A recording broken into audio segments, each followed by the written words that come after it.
Hey,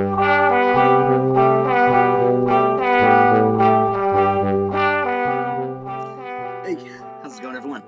My name is Cody. I'm with the Morgantown Public Library, and today I am here as part of our ongoing media literacy series to tell you about some different ideological biases that you may experience when reading the paper, watching the news, getting a good book in you. And we just want to give you a few other things to think about than just the left and the right, because there are so many other different ways that people think about things, so many other biases that they may have, or even that we may have, when in regards to the kind of media that we consume. So I just want to go over a few of these that you can keep in mind while you're reading, and you can just look and be like, okay, this paper may be slanted with a such and such bias. I should keep that in mind when making an informed decision about what I'm reading. And without further ado, let's get on our first pairing of biases. First is the nationalist or localist bias versus the globalist bias.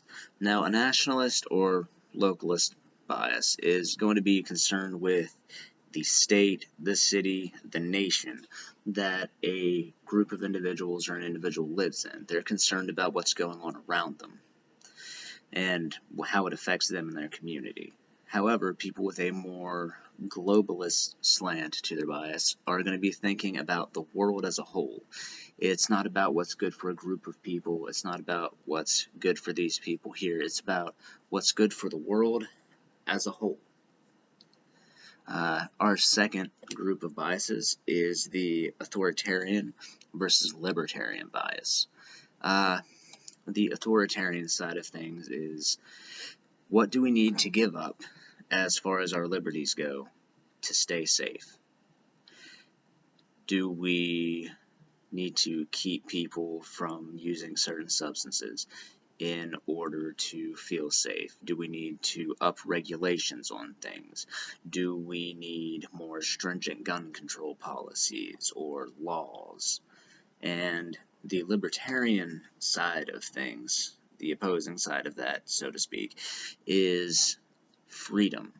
It's wanting freedom to choose, freedom to do what you want, freedom to speak how you want, and freedom to ingest what you want.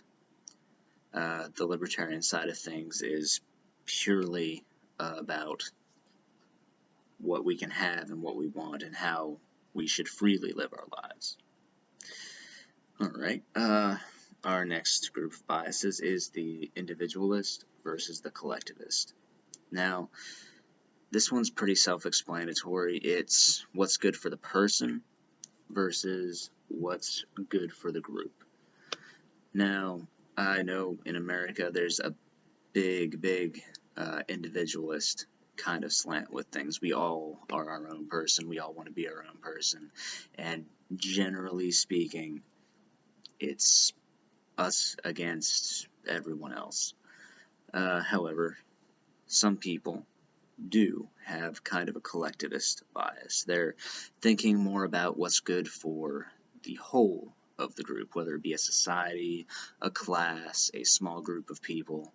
And this sounds a little bit like the globalist slant, but like I said, as globalist is concentrated on the entirety of the world, the collectivist is concentrating on the people themselves and how the individual can affect the group, or the group is needed more than the individual in some instances, and how they interact. Alright, next is secular versus religious. Now, everyone has different beliefs, and the religious side of things, they want to have their religious beliefs, they want to express their religious beliefs, and they want to have them in different places. It's people that may believe religion leads to morality and such things. And the secular part of that is those who don't necessarily believe in religion, or they don't want religion in certain areas of their government or their schools or just anything like that. They think that the two should be separated, that there should be a complete separation of church and state. Let's see. Next is traditionalist versus progressive. Someone with a more progressive bias is going to be all about doing what is new, what can lead to more innovation, what can lead to a better life. Futurists could be seen as progressivists in a kind of way, breaking away from tradition, breaking away from the norm in order to give people more representation, more rights, or just a better life. Whereas a traditionalist will be more, again, beholden to tradition. They'll want things to stay the way they are. That's what they know. What works, it works. It isn't broke. Don't fix it. Stick with it. Alright. And our final group of biases is the elitist versus the populist bias.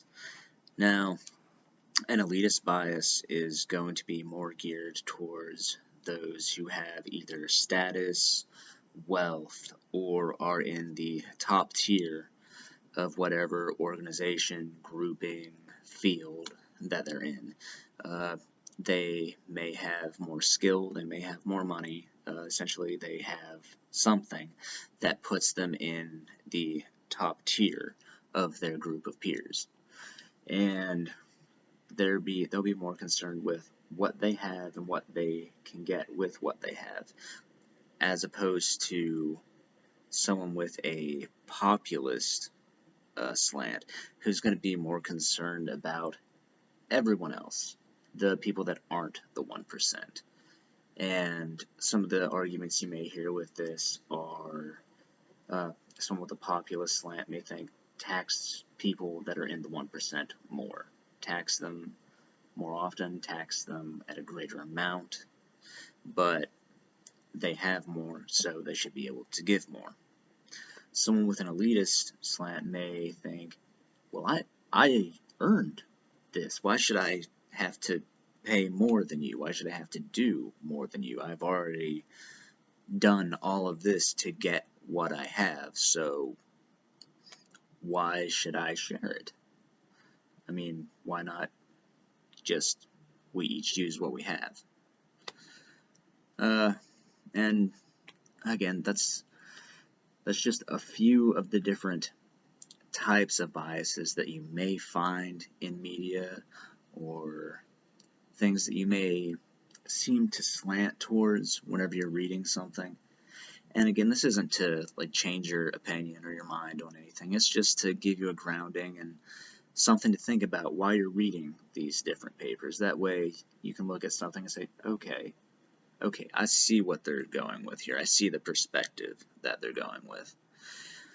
And even if people do have different opinions, different beliefs, there's no reason for us to get up at arms about it.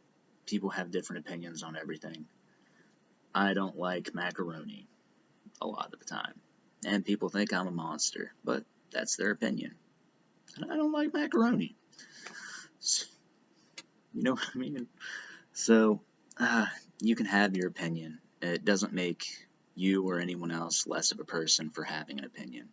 We're human beings, and we're all different, and we all think differently. I just want you to keep in mind some of the ways that we may think differently, and some of the things that we may think about, some of the groupings that we may put ourselves in or other people in while talking about certain issues. Again, I am Cody. This is the Media Literacy Series with the Morgantown Public Library, and I thank you for stopping in and listening, and to all of you, I hope you have a fantastic day. Have a good one, everybody.